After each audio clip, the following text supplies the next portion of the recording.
Welcome to the Big Match Revisited, a chance to look back at the way football was televised 4 decades ago. This edition was shown at the start of May 1977, with the season drawing to a close.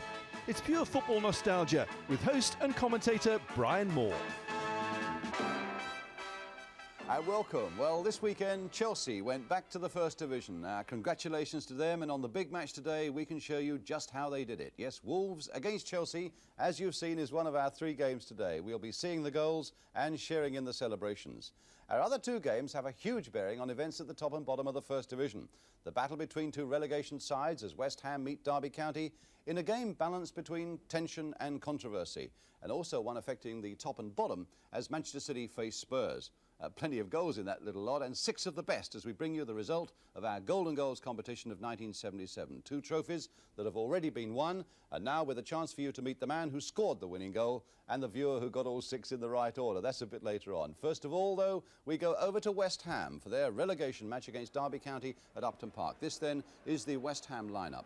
Mervyn Day in goal. He passed a late fitness test. Bonds, Lampard, Pike, Tommy Taylor, McGivern, Radford, Robson, Devonshire, Brooking and Alan Taylor, with Billy Jennings the substitute. And still to get on the score sheet for West Ham since joining them for Arsenal, John Radford, though I must say his work in the air has already proved more than useful to them in the past few weeks. Derby are in happier shape this week. This is their side. Bolton, Langan, Webster, Daly, McFarland and Todd, Powell, Gemmell, Hector, Charlie George back after an absence of 6 games, Leighton James back after an absence of 2 games, and Newton is their substitute. So John Radford's old Arsenal colleague is in the enemy camp. Here he is, Charlie George, looking for the goals that will make Derby County safe. Referee today, Reg Robinson from Norwich, and a really good crowd at Upton Park today, some 32,000 strong, now waiting for the start. So away we go then, Derby County kicking off and attacking the goal to our left in white shirts. West Ham in their claret and blue, and this nail-biting situation at the bottom of the First Division goes one further step forward. Colin Bolton here for Derby County with the ball. A sharp shower of rain about 20 minutes ago, adding another ingredient to a nail-biting afternoon, giving the surface a little bit of a slippery top. Steve Powell winning a good ball in the air for Derby County. But of course everything at the bottom of the First Division so tight and so confused that one good result can make things suddenly seem a lot happier, just as one bad one can send one into the depths of despair. West Ham, who've had a very good run, they've lost only 1 of their last 10, but this really is another critical afternoon for them. Radford winning that in the air. He's yet to score for his new club since he joined them from Arsenal. Here's McGivern just getting in, and an offside flag against Kevin Hector. So Tommy Taylor, and a kick not taken from exactly the right spot. He'll need to go back another 3 yards or so. I never really see quite what that is meant to mean when 2 or 3 yards in that position really can't make an awful lot of difference. Mervyn Day with a very sharp haircut.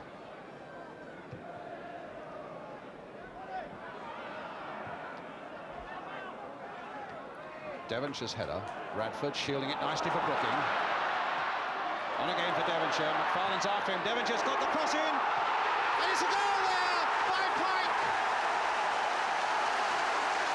Inside the first 2 minutes, West Ham have struck the way they wanted to. And Jeff Pike, the man, a young man with a happy knack of scoring important goals, has done it again. Devonshire, again, what a find he's been for West Ham.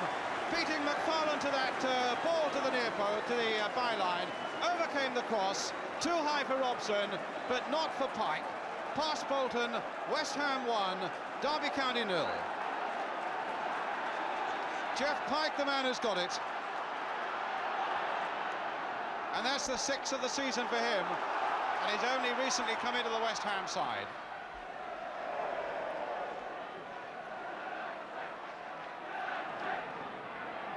Here's Todd. To Gemmell. McGivern again getting in quickly and playing the ball there. Brooking sending Taylor on his way. He's gone past McFarland again. There's a little chip. Oh, and it might come yet. Robson over the top. Brilliant play by West Ham. And Alan Taylor again showing a very clean pair of heels to Roy McFarland. What a delicate little cross there. Steve Powell got it off the line. And as it came to Brian Robson, he could only turn it back over the crossbar.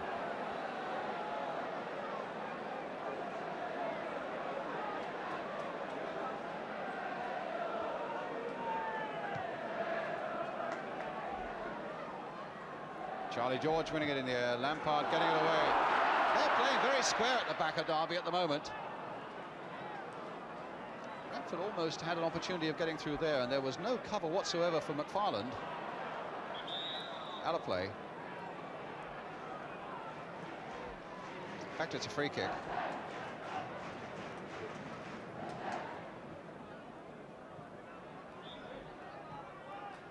Hector coming quickly off Lampard. Powell. 10 minutes gone, West Ham leading 1-0. And Todd playing a long ball towards Charlie George. Oh, and a good save there by Day from Leighton James. Tommy Taylor's header not getting a lot of distance. And James on it like a thunderbolt, right foot. And a good save down by the post by Mervyn Day. Alan Taylor's right up there. Brookings made a run through the middle. And Devonshire, the idea was exactly right. Unfortunately, his passing was a little bit off. Trying to curl that beyond the last line of defence for Brooking to get in on it. Langan now for Derby.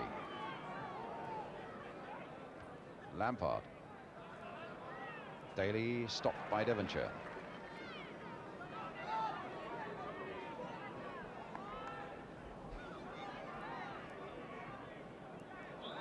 Free kick. Foul by Tommy Taylor on Charlie George. And the free kick quickly taken. Archie Gemmell right on it. Oh, and he missed a kick when he seemed to be right through. Well, that was a remarkably quickly taken free kick by Derby, and it very nearly caught West Ham out. Archie Gemmell going right through there, and it looked as though it was going to be a simple job putting it past Day, but he slipped and the chance went with it. Pushing the back by Bonds on Hector, free kick to Derby. Dangerous position for West Ham.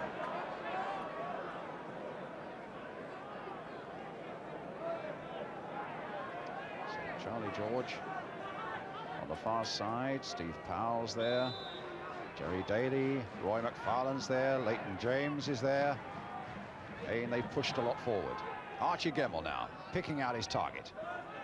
And Mervyn Day coming and gathering the ball well. Chase that, he says to Alan Taylor. And Colin Todd, looking around him all the time, says, well, I know I can get there first.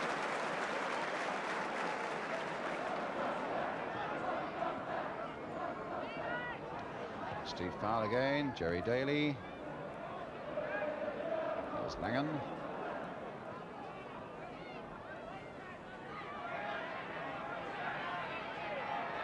Out of play. Derby throw.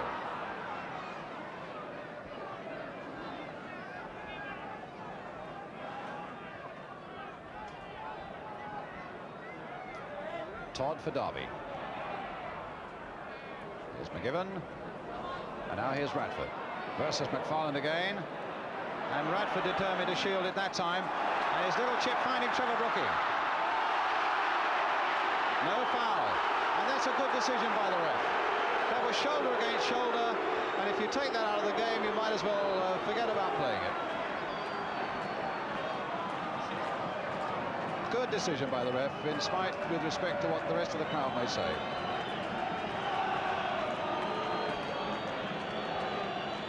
Daly now for Derby.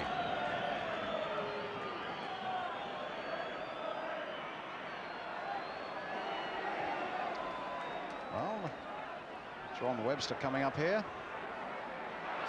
And Alan Taylor right back there to make sure he doesn't make too much progress. Here's McGibbon. That's not a bad looking ball there to Pike. A little touch there for Robson, who didn't quite react to it quickly enough. Look at McFarlane getting in there again. Gemmell versus Pike. Two West Ham youngsters there now as Devonshire takes it up. A touch for Billy Bonds, and away go West Ham surging forward once more. Devonshire taking up the momentum of it. Past Gemmell. Now can he get the cross in? Radford on the far side. Got it down there for Pike again, just over. Good move.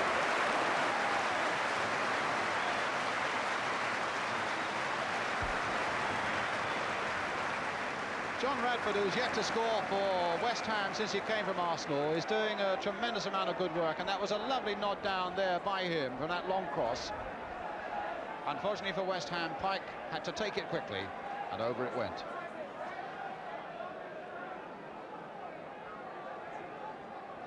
Everybody else is worrying about John Radford not scoring except John Radford.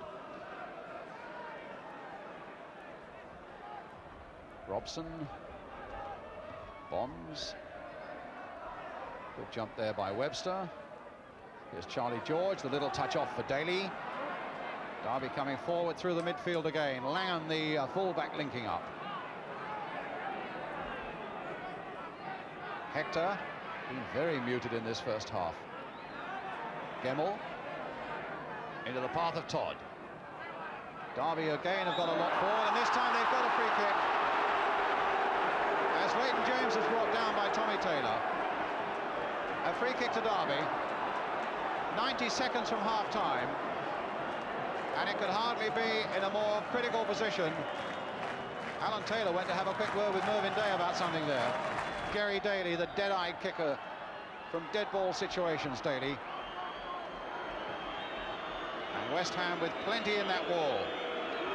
Leighton James curling it. And it's into the back of the net. Well, it hit the stanchion and it was hard for the crowd to understand it, but Leighton James has curved that ball into the West Ham net. Round the side of the wall. It hit the stanchion of the back. That's what fooled everybody. And that makes it 1-1. West Ham 1, Derby County 1. The boos are for the referee. But the man who scored it is Leighton James, back after a two-match layoff with an ankle injury. The crowd were angry with the referee who denied West Ham a free kick a moment earlier when Trevor Brooking was hustled off the ball, although I thought that was a fair decision. And they didn't like it when he gave Derby a free kick just outside the West Ham penalty area, although yet again, I think that was the right decision. Here's Brooking. Devonshire. Well, he's now to go a long way. Pike with a shot charged down by McFarland. They're in injury time at the end of the first half. Still, the boos are echoing around Upton Park, aimed mainly at the referee. Again, referees never can win. I happen to think he was right on both occasions.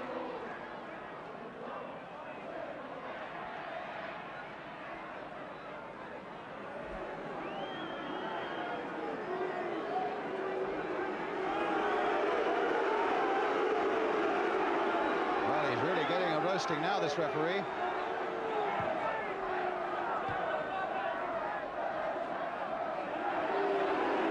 Leighton James getting some boos as well, though what he could do about it, I don't know. He was brought down and that was it. The whistle goes for half-time in a certain amount of confusion there. A few boos for Reg Robinson. Billy Bonds having a word with the referee and linesman there about that free kick incident just before. Billy Bonds saying it was a dive there by Leighton James. Here's the man who is alleged to have dived, but he's certainly the man who scored from that free kick to bring Derby County level right on half-time, after Jeff Pike had scored for West Ham right at the start. So a fairly unpleasant end to a first half that's been full of incident. And the referee, in fact, being escorted off there, you can see, by policemen, just in case anything untoward should happen. And the crowd, in fact, are giving the referee quite a roasting as he goes in, as you can see. But again, I could only emphasize, I think, both in the situation with the West Ham free kick he was right, and in the Derby County free kick he was right. So half-time score, and a lot more to come today. West Ham 1, Derby County 1. We'll be right back with that second half.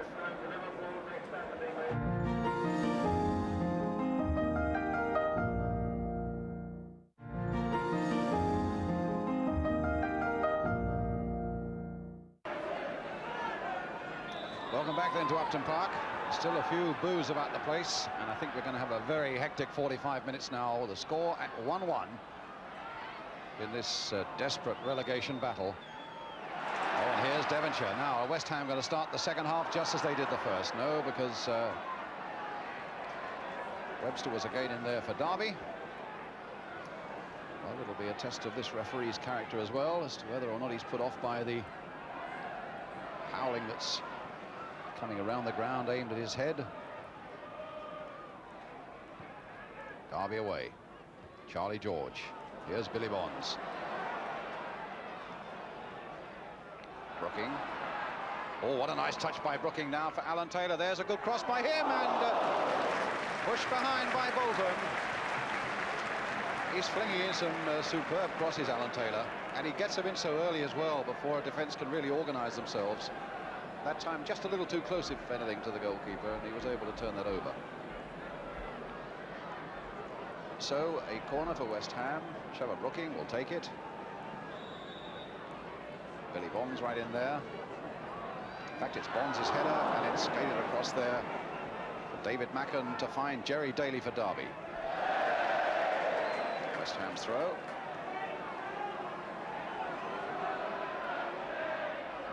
Billy Bonds sprung a few forward again. Brooking trying to get something there.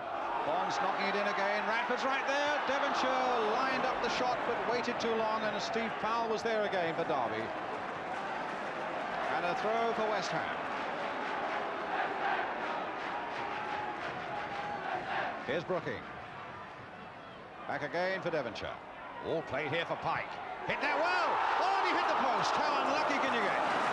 What a brilliant shot there by Jeff Pike. Played square for him beautifully. And hit it beautifully too. Wide of the diving Bolton, but off the post.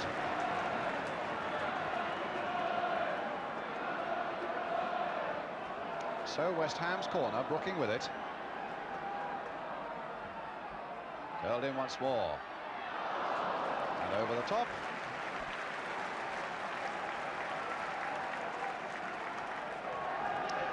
Colin Murphy on the left, the Derby County manager, who's really had a pressure-filled second half of the season. West Ham's throw.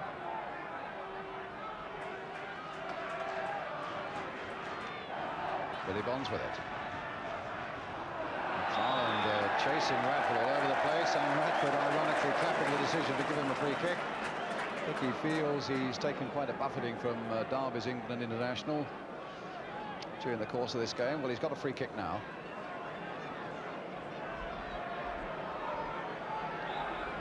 Brooking with the free kick. Curl a little bit behind the strikers that time, but nonetheless struck well and saved well. Good shot there by Lampard, and it looked for one moment as though it might creep in until Colin Bolton was down on it. Great shot all on the ground there by Lampard. And some fine work there by Colin Bolton. Macken away. Daly, Hector. Here's Devonshire again. Played short to McGibbon.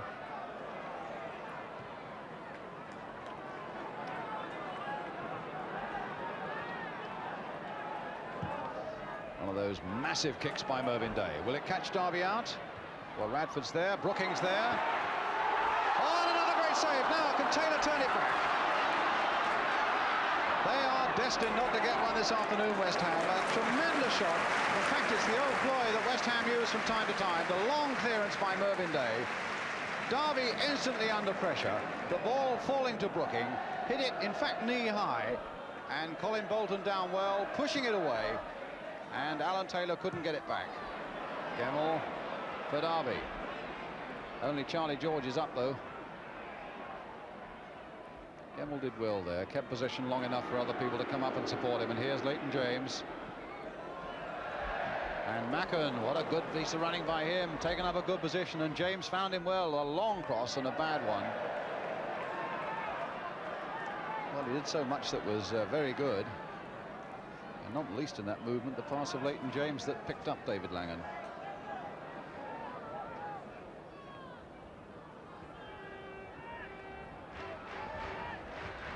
Pike for West Ham. Robson. Played into the path of Brooking. Taken on well by Brooking. Cross there. Oh, and it was just a fraction too high for Taylor. What an agonizing moment for West Ham. Brooking getting past his man, and he couldn't quite control it to get the shot in, but then thought well and nicked it there, and it was just too high for Alan Taylor. Here's Brooking again. Well, it's one of those chances that could settle this whole thing. And although Derby, to be honest, don't look like capitulating, and in fact look quite dangerous on their breaks. It's West Ham in the second half who've made those one or two chances that just haven't come their way, that they haven't been able to finish off. Gemmell, Langen, Todd, playing with a lot of composure and a lot of style, Derby. And here's Gemmell. Oh, this could be dangerous now for West Ham. Gemmell putting it across, and it's into the goal! Put there by McGibbon, and that puts Derby into the lead. Well, what a tragedy there for Mick McGibbon. Archie Gemmell, well, he looks as though he's almost in tears, and I think that's probably how he feels. What a cruel twist of fate that was for Mick McGibbon, such a sturdy defender. And as Gemmell took that ball down to the byline, hit it back, difficult always for defenders. And Mick McGibbon, it came off him, I think probably through the legs of Mervyn Day, and into the back of the net. West Ham 1, Derby County 2.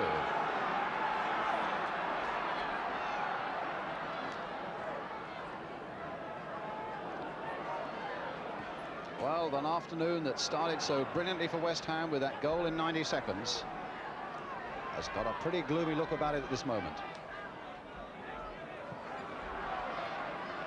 Lampard with the cross, Todd with the header away, Pike with a shot too high, goal kick. Well, Billy Jennings, who in fact is the second top scorer for West Ham, he's got 8 this season. It's Mick McGibbon, it's the number 6 going on. Well, an unhappy Mick McGibbon going up there. It's his own goal, and I think it has to go down as an own goal that has put Derby into the lead.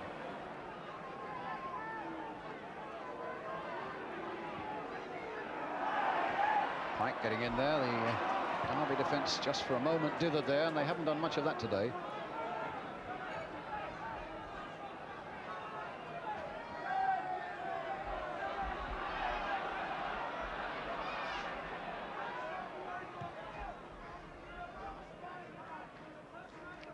Devonshire's header. Billy Bonds getting in there. Robson touching it down again for Radford. Robson turning it off this time for Brooking. Shot charged down by Ron Webster. Here's Devonshire again. Derby have pulled a lot back now. Bonds turning it in once more. Robson right in there. Billy Jennings is there, and Jennings has equalised. 2-2.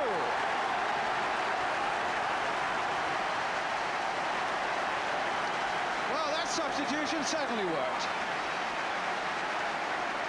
A goal with just under 5 minutes left that West Ham desperately wanted. The ball bobbling around there for quite a while until Billy Jennings found himself free and hit it really on the volley into the net beyond Bolton. West Ham 2, Derby County 2. And the trick certainly worked for West Ham with Billy Jennings coming on as a substitute, and within 2 minutes of coming on, getting the equaliser. Now we're going to get a really stylish finish now. Derby, I imagine, would be happy to settle for the point away from home with 2 home games to come. West Ham must go searching now for this second point. Pike. On for Brooking. Todd had the power to get out of trouble there.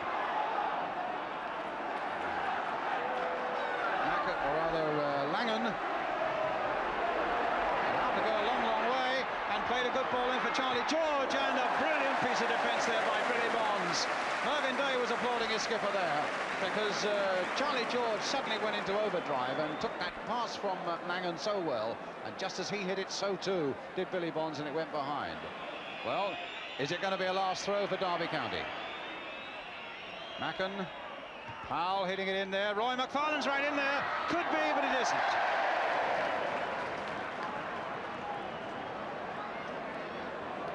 So a goal kick for West Ham. And the game stays balanced to the very last second. Mervyn Day with the kick for West Ham. That's the final whistle. It's a point apiece when both of them really came and wanted to. And Billy Jennings was the man who made sure at least that West Ham got one with that goal soon after coming on as a substitute when it seemed that West Ham might be denied anything at all. Jeff Pike having scored for them so early in the game. And then Derby County going level, first of all, with Leighton James's free kick, and then ahead with the unfortunate own goal by Mick McGibbon. And then, as I say, Billy Jennings getting that vital lifesaver for West Ham. Colin Bolton, 2 tremendous saves in the second half, and a great slice of luck when Jeff Pike's shot hit the post. So the 2 goalkeepers shaking hands as they go up the tunnel. And a final scoreline then at Upton Park, with the police very much in evidence there. West Ham 2, Derby County 2. Well, at this stage of the season, alas, that must be regarded as a point lost for West Ham, which, of course, they've now got to make up by taking one at Liverpool next Saturday. That's far from easy, of course, with the home game against Manchester United to follow that one. It's amazing to think, really, that West Ham have been beaten only once in their last 11 games, and yet they still find themselves in a bit of a mess at the bottom. And it would have been worse but for Billy Jennings' goal. And he, along with Tommy Taylor, Kevin Locke, Keith Coleman and Keith Robson, have been put on the available to transfer list now, so there's quite a clear-out at the end of the season at West Ham. But what about that controversial free kick just before half-time that gave Derby County the chance of an equaliser? And indeed, the decision just before it not to give West Ham a free kick that was also controversial. This was the first incident, Powell and Brooking going for the ball. I can only think that the referee felt that that was 6 of one, half a dozen of the other. He could have given a drop ball, of course, but I think he was right not to give West Ham a free kick there. But unfortunately for him, the ball goes to the other end of the field and he has to make another decision, which is a bit controversial, as Todd plays it through. Now, does Tommy Taylor take Leighton James' legs there? I think James makes a bit of a meal of it, but I think Taylor has trapped his right foot there, James's right foot there. And again, I think the referee, hard though it is for West Ham fans to swallow it, again, I think the referee was right. I think Reg Robinson had a fairly patchy old game, particularly in the second half, when in point of fact he gave absolutely nothing to Derby County, it seemed. But he gave them that free kick, and from that free kick they scored a really excellent goal that is well worth looking at from our camera behind the goal, because there are a couple of points to be picked out. Mervyn Day told me afterwards that he hadn't heard the whistle and wondered whether the referee in fact had whistled or signalled for the kick to be taken. But you can see the referee in the centre of the picture there now, whistle in his mouth. But now watch Kevin Hector, the white shirt on the left of the wall, as Leighton James takes that kick. Hector moves out, the ball goes precisely into that gap, and in spite of a tremendous leap there by Mervyn Day, he just gets a hand to it, but it goes and hits the stanchion at the back of the goal. A really superbly taken free kick by Derby County that took them on the way to that point at Upton Park yesterday. A couple of other points, I think, before we leave the game. I spoke with Leighton James afterwards. It seems he was slightly jostled by a spectator after the final whistle, though in Leighton's own words, he sort of put an arm round me. At any rate, the intruder was hustled away by police, and I should add that Leighton James was asked if he wanted to prefer any charges. He said that he didn't. Let's forget about that incident. He said a point was good enough for me. Secondly, not forgetting John Radford. He's got a testimonial match on Tuesday night at his old club Arsenal, when Arsenal take on the crack Yugoslav side Hajduk Split, with Charlie George and Frank McClintock making guest appearances for Arsenal. John Radford's match Tuesday night at Highbury.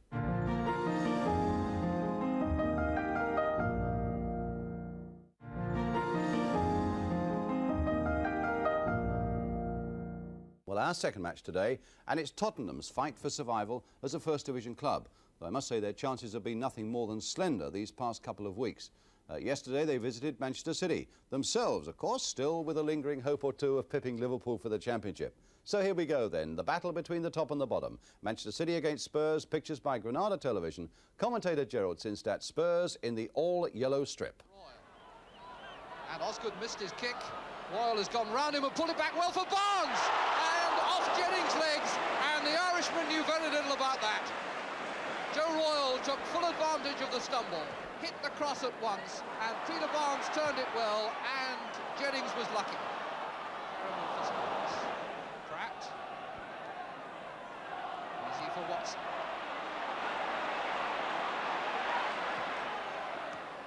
Stewart. Hartford couldn't take it, it hit Perryman. Stewart to Barnes, nice precise pass. Barnes attacking Naylor. It's a corner.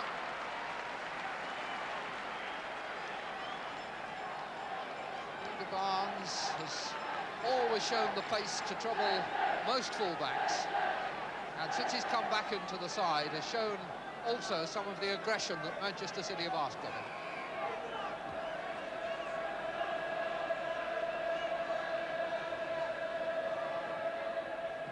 Swinging out towards Booth's head. 1-0!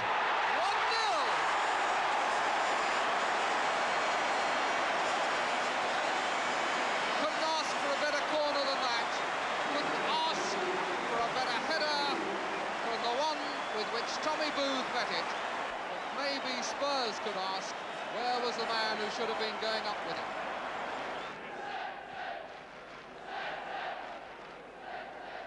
Hoddle's header, Pratt forward, header by Watson.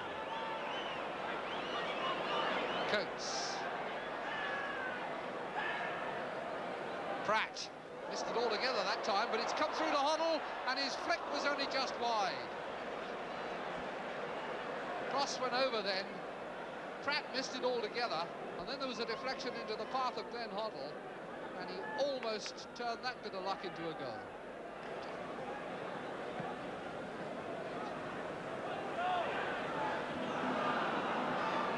Barnes.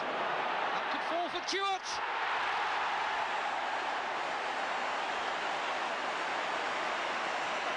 What a beautifully taken goal.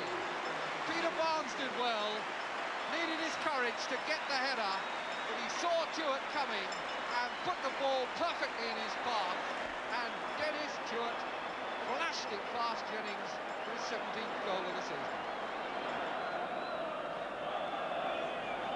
Coates, headed by Booth, away by Donachie to Barnes, Perryman, Owen, Donachie.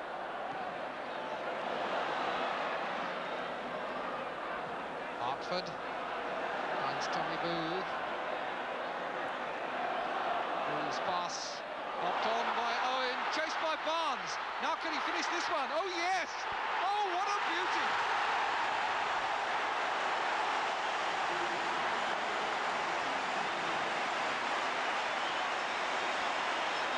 Oh, that was so well done. Owen managed to help it on to Barnes, and Barnes that time kept his head, lost his man, and he sold Pat Jennings a dummy out of the record books, and then just chucked it over his head for a blissful goal. Barnes again, getting it back from Hartford. Donachie up the line ahead of him, Coates blocking the route to goal. Coates trips him, free kick to Manchester City.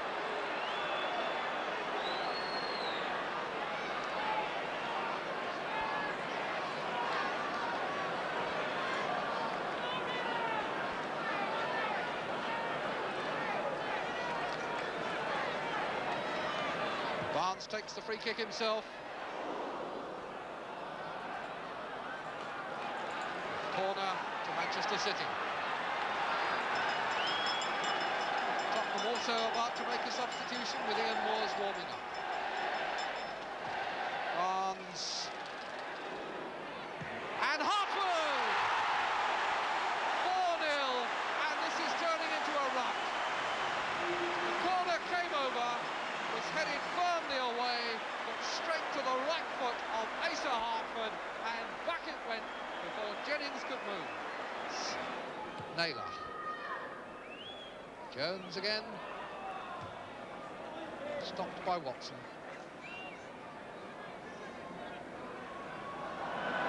The referee is now tangled with Asa Hartford. All accidental, smiles all round. No restarting with a throw-in taken by Hoddle.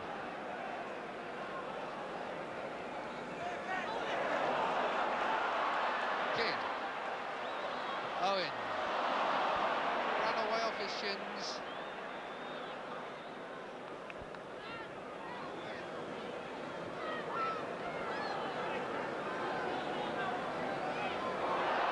Stewart now.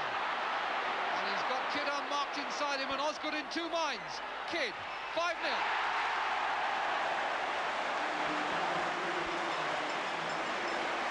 A bad back pass that let Stewart in, but then it always looked a likely goal as they set off from 10 yards inside the Spurs half. Stewart down the right, Kidd through the middle, and Osgood not certain which way to go. Kidd took the pass from Stewart and took his time, put it past Jennings without any trouble at all. Well, of course, another shattering day for Tottenham, and they do seem to be almost certainly doomed to the second division now. But now we come to the result of our Golden Goals competition of 1977. And these past 2 weeks, we've shown you our top 6 goals. And through the coupons in the Evening Standard and the Evening News, and indeed by postcard as well, you've been voting in your thousands. We come now to the final order of merit, judged for us by Malcolm MacDonald, top scorer in the First Division, somebody who knows plenty about scoring goals, and Crystal Palace manager Terry Venables, whose team has been hitting the net plenty of times themselves in recent weeks. They came into our studios, and I can tell you they deliberated for a good long time to get the order absolutely right, with a word or two chipped in by Vic Railton of the Evening News and Michael Hard of the Evening Standard also. In the end, they came up with this order. I wonder whether you'll agree with it, and I'll give it to you from the sixth best down to the absolute winner. The sixth best goal was goal D, scored by Kenny Stroud of Swindon in the Cup against Everton. Moss.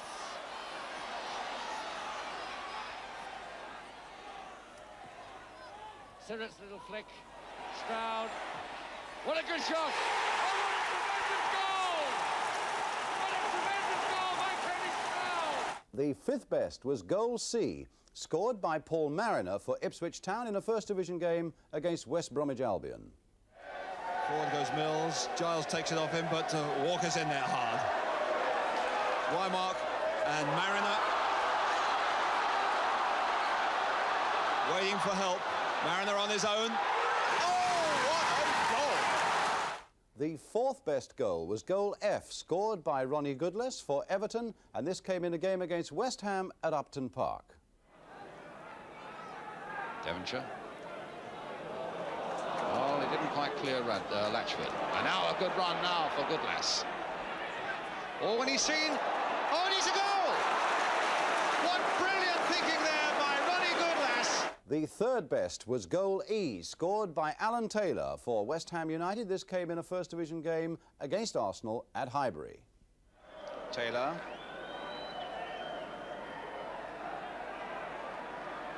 Nice turn. The pass to Jennings. The touch for Rookie. Tulakowski has come up quickly on this side. Here he is. Lampard's gone up as well to join him. That's the ball aimed for Frank Lampard. Armstrong shrugged off that ball by Lampard. Good cross! Oh, and a brilliant goal! A brilliant West Ham goal by Alan Taylor.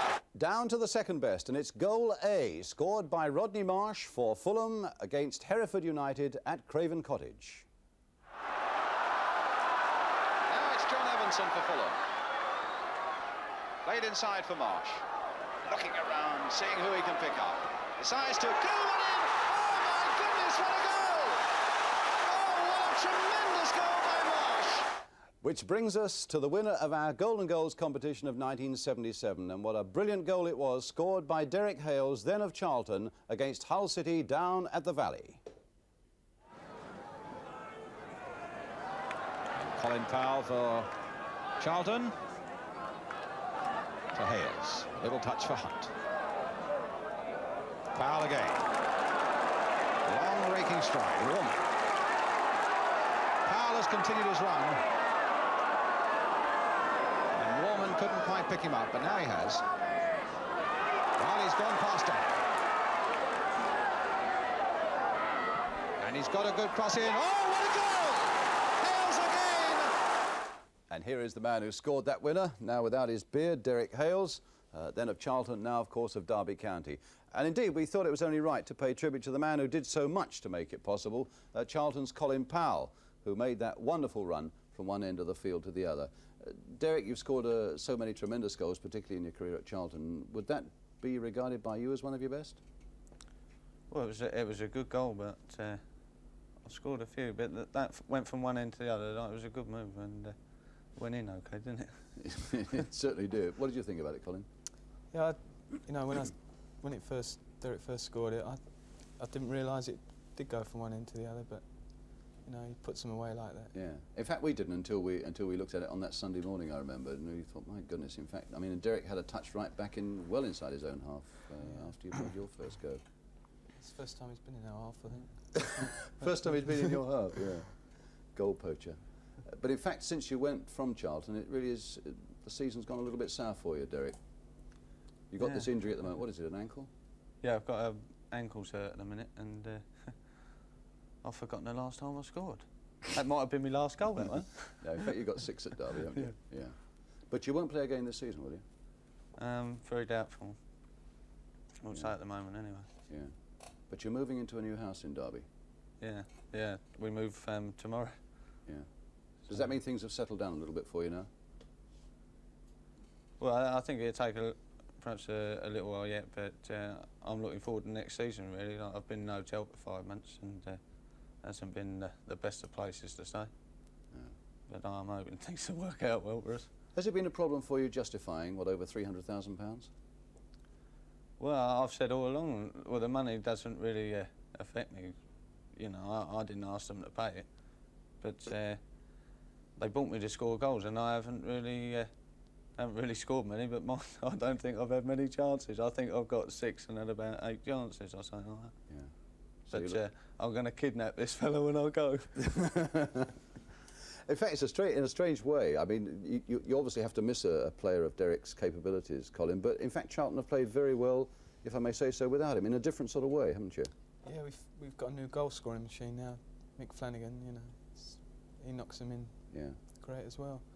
You know, we haven't really had to change our style at all since Derek went, which I thought we'd probably have to when he first went. Yeah. But everything's going fine. And in fact, it hasn't been a bad season. I mean, you're a good side to watch always, aren't you? Yeah, You very like to attack. entertaining. We're 4 points short, really, of being up there amongst them. Can you see the basis of a side that could win promotion next year?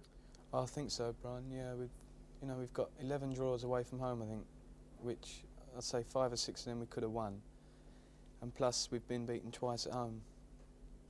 I think we've got a great chance next season. Good. Let's hope it happens that way. We've got to meet now the fella who chose them in the right order, the big match viewer. He got the goals correct. His name is John Jordan. He comes from South East London. Before we have a word with you, John, let's just recap on that right order, which we've got here. There we are. The winner, goal B, Derek Hales. Then goal A, Rodney Marsh. Goal E, Alan Taylor. Goal F, Ronnie Goodless. Goal C, Paul Mariner. Goal D, Kenny Stroud. And to prove that he got him in the right order, this is the coupon that John sent in. And you'll see that he's got them in the right order. From Thamesmead, London, SE2. But that's Charlton territory, isn't it, John? Yeah. Do you ever go and watch these fellas play? Well, I have to work on a Saturday, but when I get a Saturday off, I usually go down and watch Colin and the lads play. Yeah. Are you a Charlton supporter? No, an Arsenal supporter. Arsenal. But I don't usually get enough time to go down there. No. And Malcolm MacDonald, in fact, chose the... I mean, did you sort of read Malcolm's mind in any way? Well, I thought the panel would have liked that kind of goal, or otherwise it would have been Rodney Marsh first, I should think. Yes. But it was a good goal. I think a lot of people will be surprised that Kenny Stroud's finished 6th. I mean, that was such a tremendous thunderbolt shot against Everton for Swindon, wasn't it? Yeah, well I guess the last two, I can't really say why I put that last. But you plumped for Derek's goal as well, it was a great build-up, started by Colin, and you finished it. Do you play yourself? Yeah, on Sunday. Yeah? For local side. You're not a goal scorer, are you? No, play full back. Full back. I tell you what, well done, John. Congratulations to you. And Derek, I'm sure, will be delighted to hand you your little trophy. Very well done. Well done, well done, mate. Not a bad judge.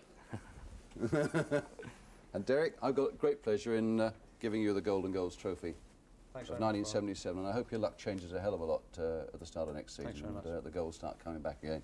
And in fact, there's a Video Master, one of those lovely machines that allow you to play various sports on your own television screens that goes to all 3 of you, to Derek Hales, to Colin Powell, and to John Jordan as well. Congratulations to all of you, and thank you very much for coming in today.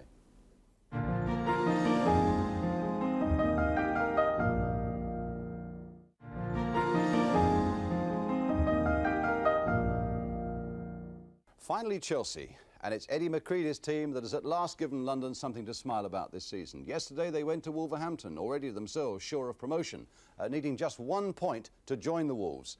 See how that one went now through the cameras of ATV with commentator Hugh Johns. Chelsea are in the blue shirts.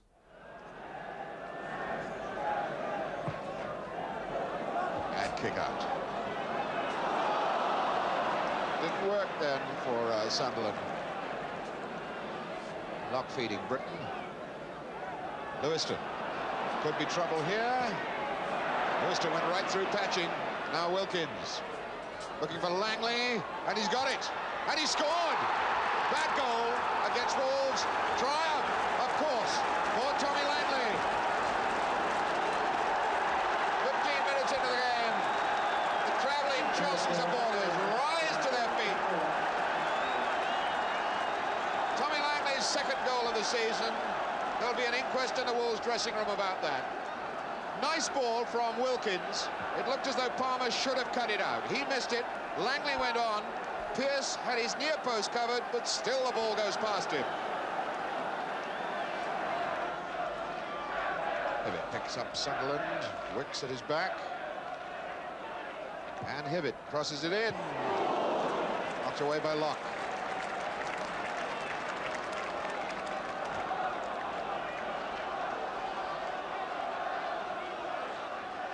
Hibbett for Sunderland.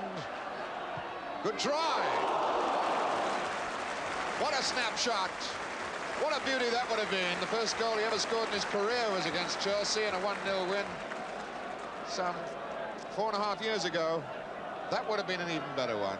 Picking up the throw-in, turning swiftly, and just hammering the left foot just wide of the top left-hand corner.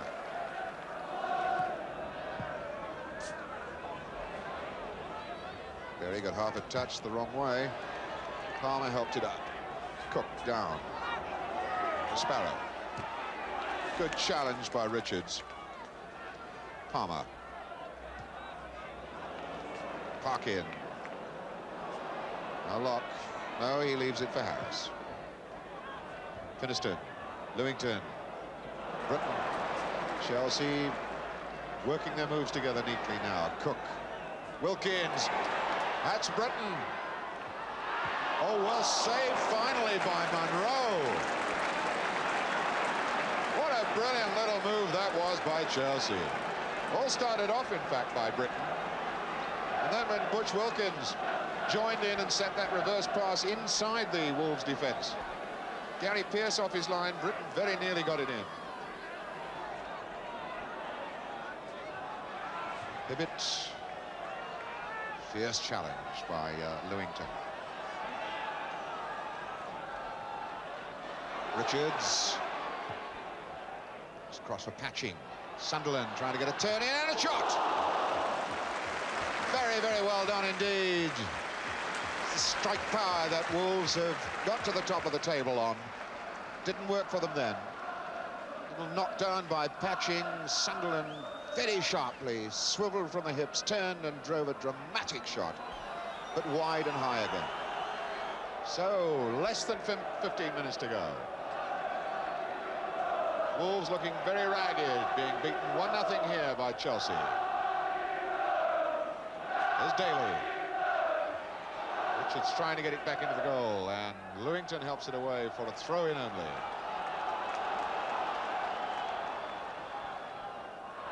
Comes off Sparrow for a corner, though the fans behind the goal reckon that Sparrow put that away with his hand.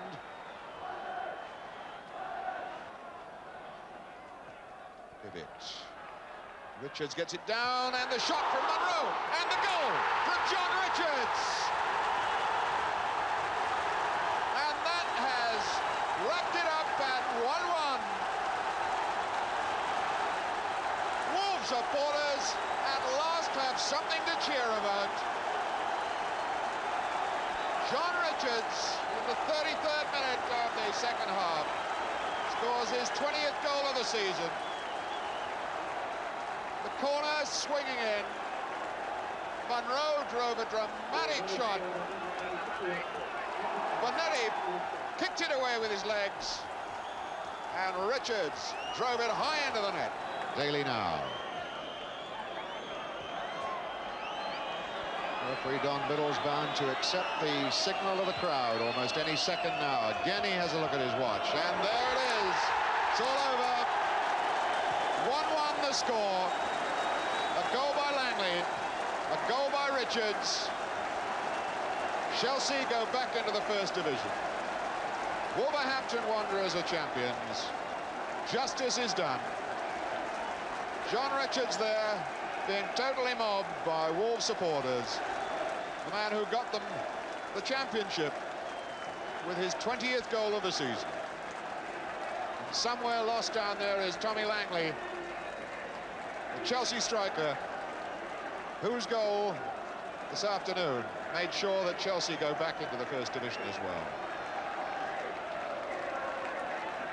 Chanting fans of both persuasions around as Sammy Chung leads his team away down into the dressing rooms. where certainly very soon the champagne corks will be popping. I should think in both dressing rooms, but more particularly in the dressing room of Wolverhampton Wanderers, champions of the second division. Yes, Wolves champions, Chelsea up, everybody happy. That's it then. Don't forget the next football on ITV Wednesday night. From Amsterdam, the European Cup Winners' Cup final between Anderlecht and Hamburg. And that should be a great game, 10:30 Wednesday. Certainly it's been a great weekend for Chelsea. A chance to reduce their enormous debts with some First Division football, and we hope the crowds to match it. And a chance to get back to the big time with Tommy Langley's goal and how the players enjoyed those celebrations afterwards. Wilkins looking for Langley, and he's got it. And he scored! That goal against Wolves. Triumph, of course, for Tommy Langley.